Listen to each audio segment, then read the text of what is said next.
피트 웨이트필드라는 분이 아버님에게 가게를 물려받아 운영하고 있었습니다.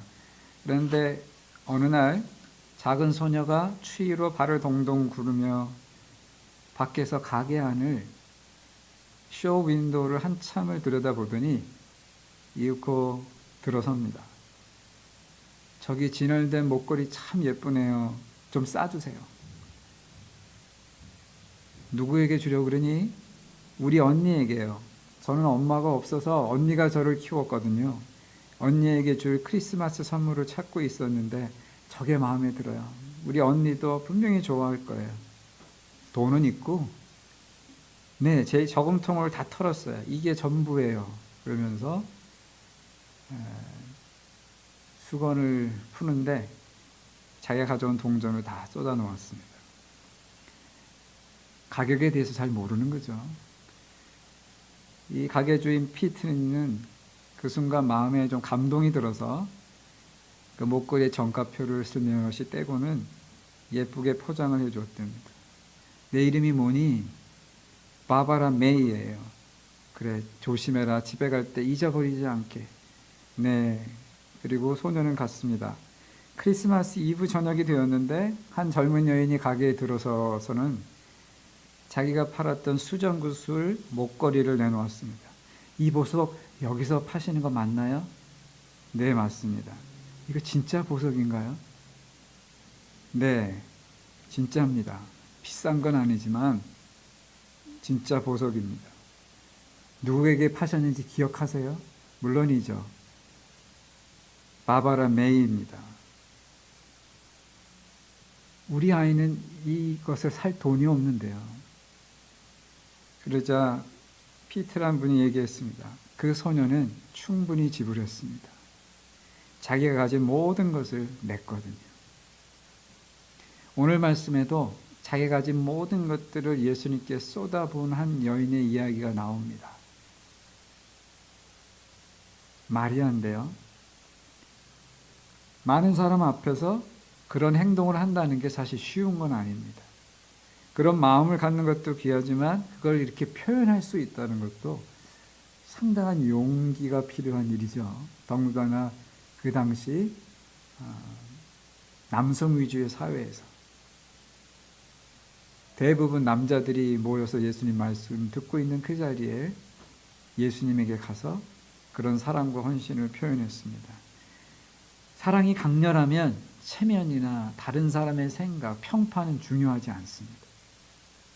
그 사랑이 나를 강하게 만들고 담대하게 만들고 앞으로 나서게 만들죠.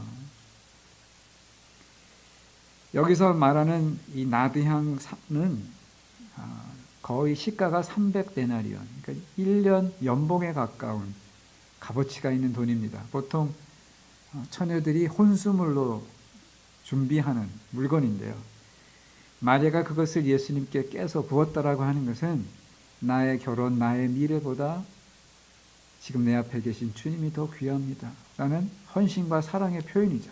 어쩌면 얼마 전에 죽었다가 예수님이 살리신 자기 오빠로 인해서, 나사로로 인해서 이런 사랑의 표현을 하고 싶다는 마음이 들었을 것입니다.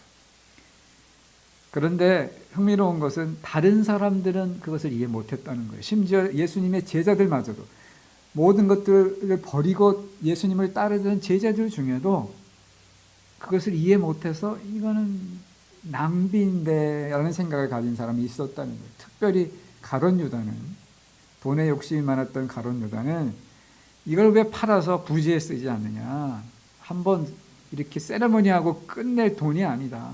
그 말도 일리가 있는 거죠. 그런데 말입니다. 예수님은 마리아를 두둔하셨어요. 왠지 아세요? 그것이 그때 맞는 행동이었기 때문이에요. 항상 그런 식으로 하면 안 되죠.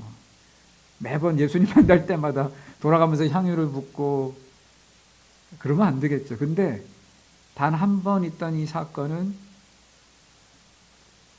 It was very timely. 아주 시기적절한 행동이었다는 거예요.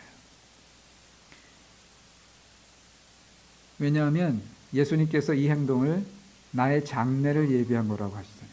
여러분, 장례는 일생에 한 번이죠. 예수님이 돌아가셨을 때 예수님의 그 시신에 향유를 부은 여인이 없었습니다. 부을 수가 없었습니다. 죄인으로 돌아가셨고 공회원이었던 아리마대 요셉이 간신히 빌라도의 허락을 받아서 예수님의 시신을 수습하고 자기의 무덤에 장사 지냈죠. 물론 향유와 향품을 썼을 거예요. 그것이 그때의 습관이었으니까요. 관습이었으니까요. 그러나 예수님을 그토록 따르고 헌신했던 많은 여인들 중에, 서포트했던 여인들 중에 예수님의 몸에 향유를 부을 수 있는 기회가 있었던 여인은 없습니다. 그들이 그것을 가지고 예수님 무덤을 찾아갔을 때는 이미 예수님이 부활하신 후였어요. 그러니까 오늘 여기 있는 마리아는 자기는 모르고 한 일이지만 왠지 해야 될 것 같아서 그때 성령의 감동으로 그 일을 했는데 그것이 예수님의 장례를 예비하는 것이 될 줄 누가 알았겠습니까? 예수님은 그것을 미리 보시는 거죠. 아시는 거죠. 그래서 그것을 귀하게 받으셨어요. 사랑의 행동은 사랑하는 사람만이 이해할 수 있습니다. 다른 사람이 보면 낭비고 왜 저렇게 하나, 왜 저렇게까지 하나 그러는데 사랑하는 사람은 그렇게 하지 않으면 안 되는 거예요. 저는 가끔 우리 제 아들이 물고기를 좋아해서 패스도에 같이 가는데 가보면 이제 놀랄 때가 종종 있어요. 야, 이 애완동물이 비싸구나. 이게 동물이 비싼 게 아니라 동물이 쓰는 모든 게 비싸. 네?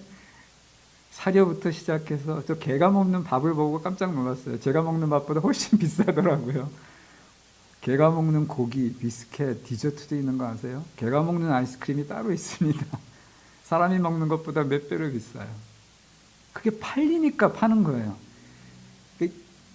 개를 사랑하는 분들은 그걸 사서 개한테 주는 게 아깝지가 않은 거죠. 개를 사랑하는 사람만이 이해할 수 있어요. 마리아는 향유를 예수님의 머리에 붓지 않고 발에 부었습니다. 보통 귀빈의 머리에 붓는 향유를 예수님의 발에 붓고 여인이 그렇게 소중히 여기는 머리카락으로 닦았다 그래요.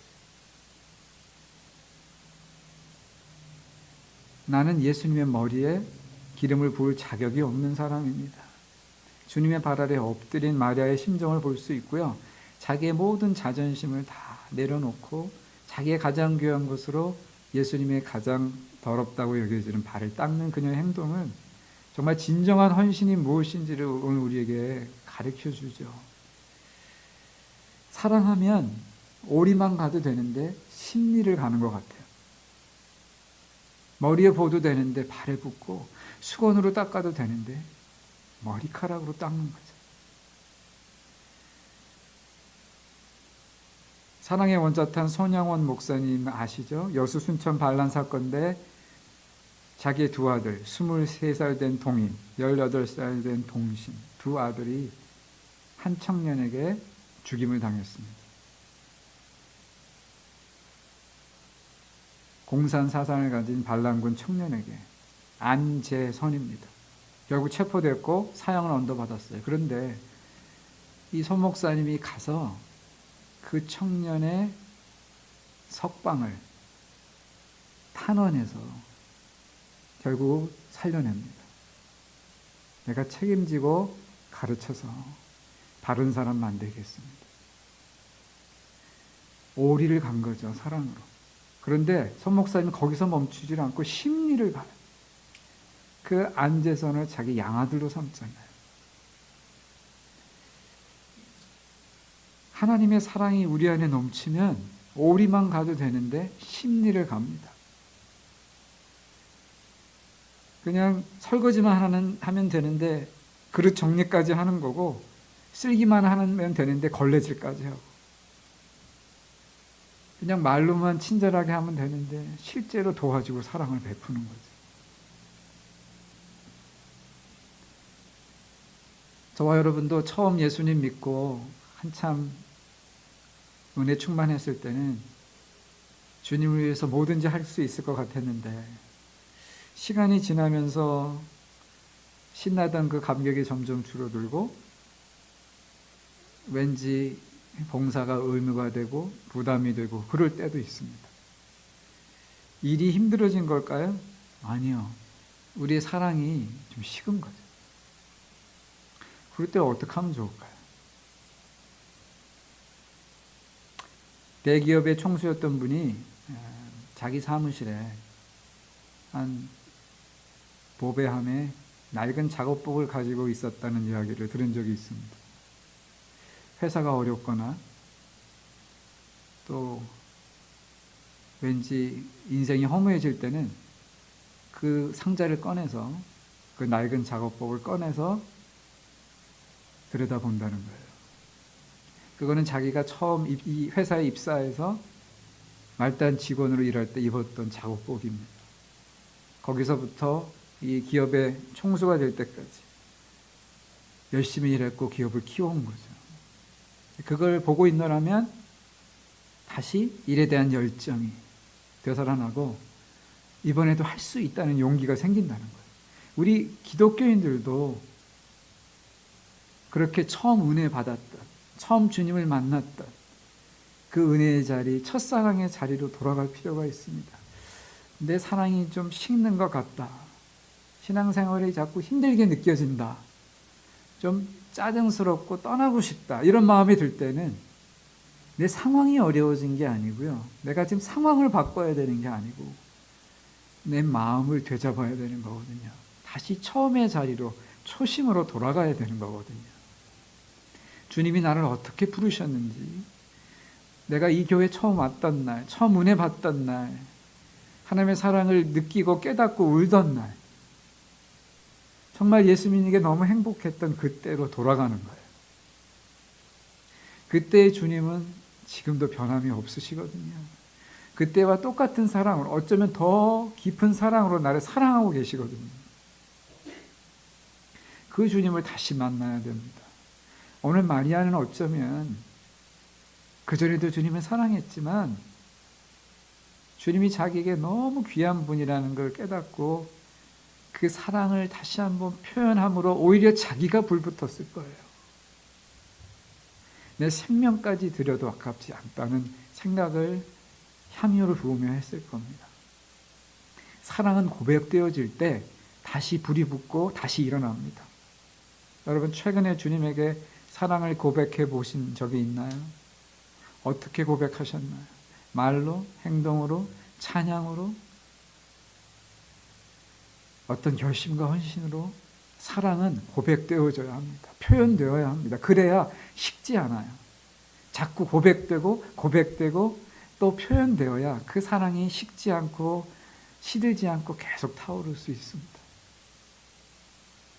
이 예배도 주님께 우리의 사랑을 표현하는 하나의 방법이죠.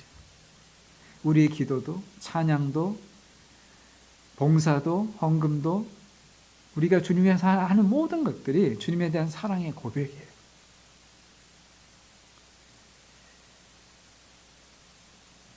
마리아는 주님을 사랑하기 때문에 성령의 감동으로 옥합을 깨트려 주님께 부었고, 그렇게 하지 않고는 견딜 수 없는 마음을 성령이 주신 거고, 그렇게 할 때 그녀는 다시 한번 주님과의 온전한 사랑에 빠질 수 있었습니다.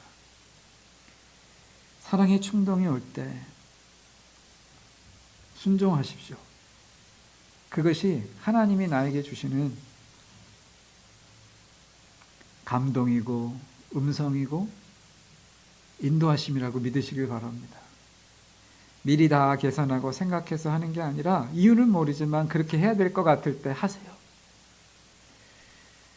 하나님은 그것을 거룩한 목적을 위해서 사용하세요. 마리아가 모르지만 그렇게 향유를 부었을 때 예수님의 장례를 예비하는 유일한 여인이 된 것처럼 말입니다.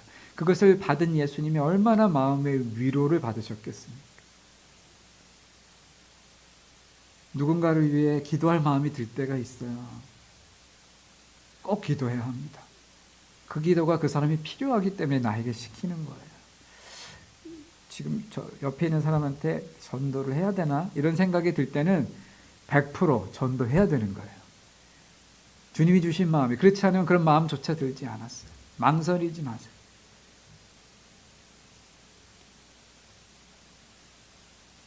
주님이 십자가 지실 때 성화에 보면 예수님이 거의 반나체 지잖아요. 근데 중요한 부분 가려져 있잖아요. 실제로도 그렇게 가려져 있었을까? 그렇지 않을 가능성이 많습니다. 성경에 보면 예수님의 속옷까지 벗겨서 제비를 뽑았다 그랬습니다. 물론 통으로 짠 거지만 그 안에 또 무엇을 입었을지 안 입었을 가능성이 많나요? 옛날에 다윗도 속옷만 입고 춤추다가 하체가 드러나서 그 안에 조롱을 받은 적이 있죠. 실오라기 하나 거치지 않고 주님은 십자가에서 피 흘리며 돌아가실 가능성이 많습니다. 아무에게도 보이고 싶지 않은 모습, 심지어 내 가족, 내 사랑하는 제자들에게도 보이고 싶지 않은 모습으로 주님은 그렇게 반나절을 거기 매달려 계셨고 피 흘리며 서서히 죽어가셨는데, 정작 사람들은 그 주님을 보면서 가짜였네, 가짜였어, 메시아인 줄 알았더니 아닌가 봐. 심지어 어떤 사람은 사기꾼이라고 욕하기도 하고. 그런 조롱 가운데 죽으시면서 주님은 무슨 생각을 하셨을까요? 내가 저런 놈들을 위해서 이런 수고를 하다니, 그런 생각을 하셨을까요? 아니요.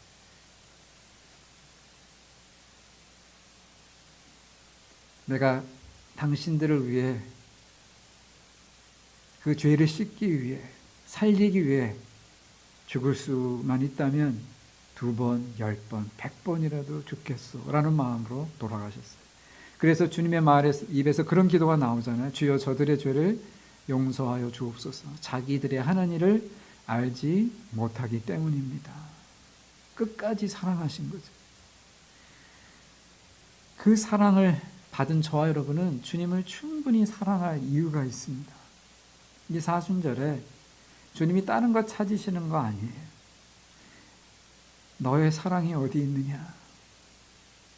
나를 따르고 나를 바라보던 그 너의 믿음이 어디 있느냐 찾으실 거예요. 주님이 원하시는 것은 우리의 마음이고 우리의 사랑입니다. 주님이 원하는 것은 우리입니다. 마리아는 향유를 부었지만 사실은 자기 자신을 드린 거죠.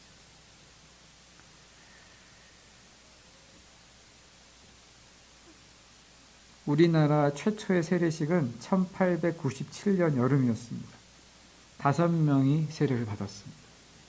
아직도 기독교가 제대로 이해되지 않고 거기에 대해서 많은 반감을 가지고 있던 때에 세례를 받는다는 것은 거의 자기의 삶과 목숨을 거는 일이었습니다.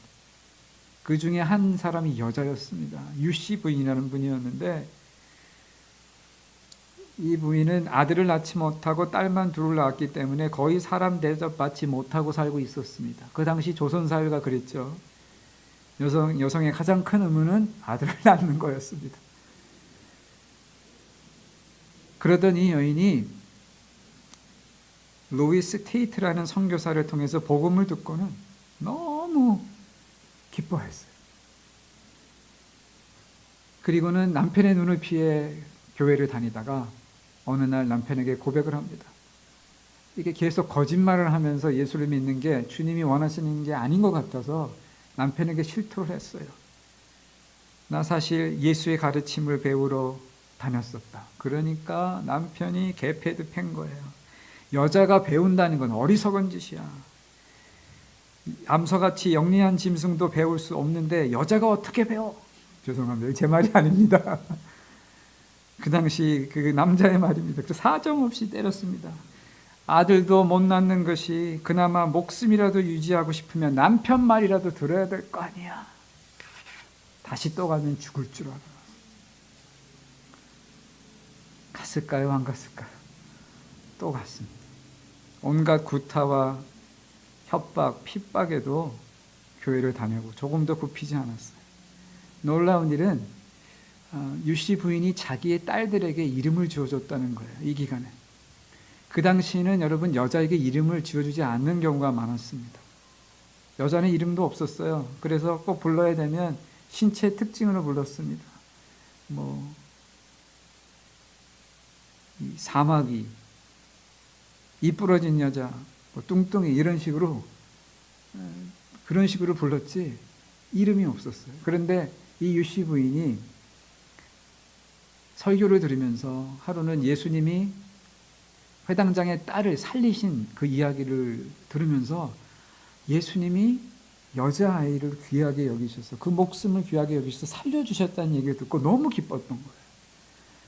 여자인 내가 여기서 대접 못 받고 사는데 예수님은 나를 귀하게 여기시는구나, 여자라도. 그러면서 자기가 낳은 두 딸이 또 귀하게 여겨지는 거예요.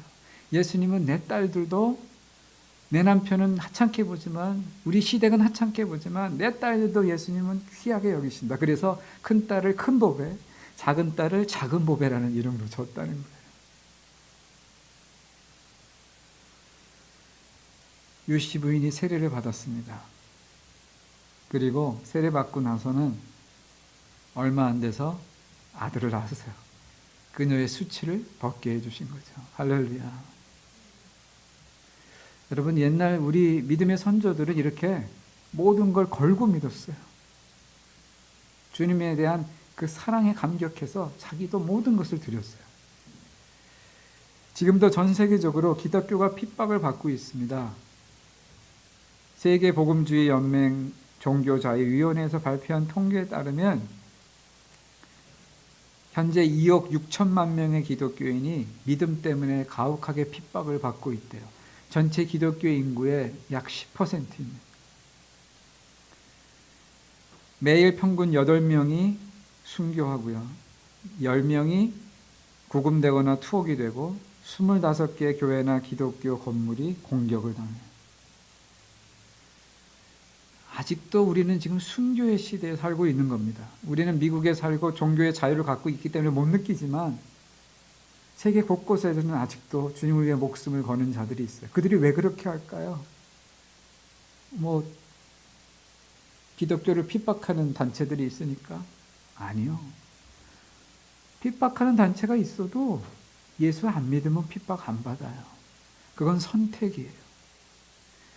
핍박이 있어서 핍박을 받는 게 아니라 예수를 사랑하기 때문에 핍박을 받는 겁니다.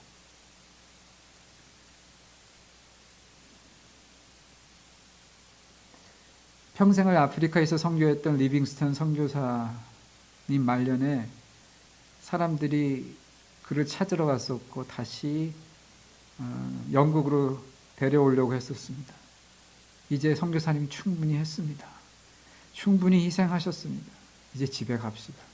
그때 그 선교사님이 했던 얘기가 있어요. 수고라니요, 희생이라니요. 나는 희생한 게 아닙니다. 이건 내 특권이었습니다. 지금도 나는 주님을 생각하면 가슴이 벅찹니다. 여러분, 사랑은 희생이 아니라 특권이에요. 누군가를 사랑할 수 있다는 것, 특별히 주님을 사랑할 수 있다는 것은 특권이에요. 내가 줄 수 있다는 것은 특권이지 희생이 아닙니다. 받는 자보다 주는 자가 복되고 사랑을 받는 자보다 사랑할 수 있는 사람이 복이 있는 것입니다. 여러분이 사순절에